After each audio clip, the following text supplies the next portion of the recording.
Blockchains are incredibly popular nowadays. But what is a blockchain? How do they work? What problems do they solve? And how can they be used? Like the name indicates, a blockchain is a chain of blocks that contains information. This technique was originally described in 1991 by a group of researchers and was originally intended to timestamp digital documents so that it's not possible to backdate them or to tamper with them, almost like a notary.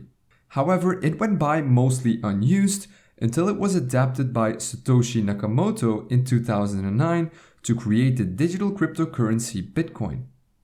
Now, a blockchain is a distributed ledger that is completely open to anyone. They have an interesting property. Once some data has been recorded inside a blockchain, it becomes very difficult to change it. So how does that work? Well, let's take a closer look at a block. Each block contains some data, the hash of the block, and the hash of the previous block. The data that is stored inside a block depends on the type of blockchain. The Bitcoin blockchain, for example, stores the details about a transaction in here, such as the sender, receiver, and the amount of coins. A block also has a hash. You can compare a hash to a fingerprint.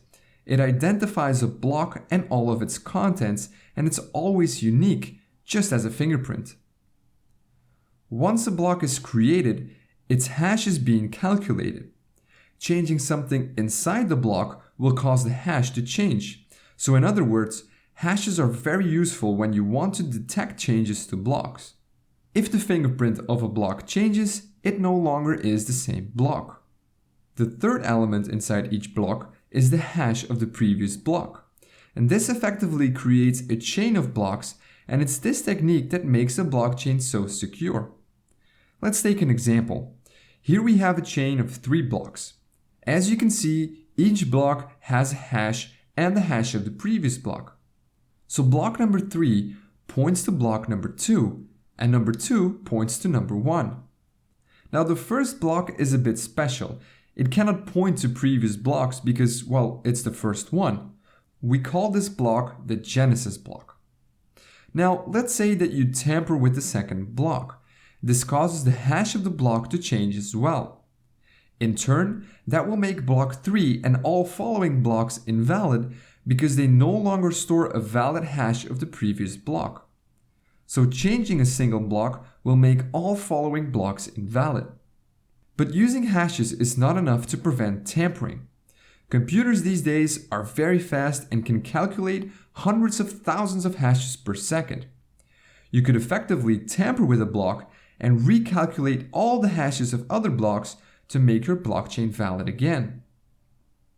So to mitigate this, blockchains have something that is called proof of work.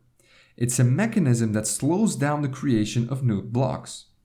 In Bitcoin's case, it takes about 10 minutes to calculate the required proof of work and add a new block to the chain. This mechanism makes it very hard to tamper with the blocks because if you tamper with one block, you'll need to recalculate the proof of work for all the following blocks. So the security of a blockchain comes from its creative use of hashing and the proof of work mechanism. But there is one more way that blockchains secure themselves, and that is by being distributed. Instead of using a central entity to manage the chain, blockchains use a peer-to-peer network and everyone is allowed to join.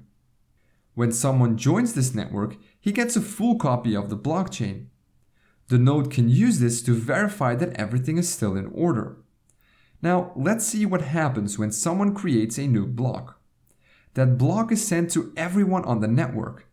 Each node then verifies the block to make sure that it hasn't been tampered with.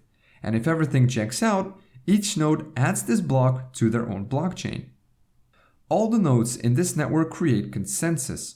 They agree about what blocks are valid and which aren't. Blocks that are tampered with will be rejected by other nodes in the network.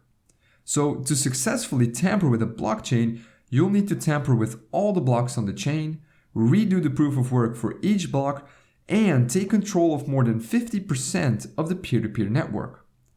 Only then will your tampered block become accepted by everyone else. So this is almost impossible to do. Blockchains are also constantly evolving. One of the most recent developments is the creation of smart contracts. These contracts are simple programs that are stored on the blockchain and can be used to automatically exchange coins based on certain conditions. More on smart contracts in a later video. The creation of blockchain technology piqued a lot of people's interest. Soon others realized that this technology could be used for other things, like storing medical records, creating a digital notary, or even collecting taxes. So now you know what a blockchain is, how it works on a basic level, and what problems it solves. Want to learn how you can implement a simple blockchain in JavaScript? Then check out this video here. And as always, thank you very much for watching.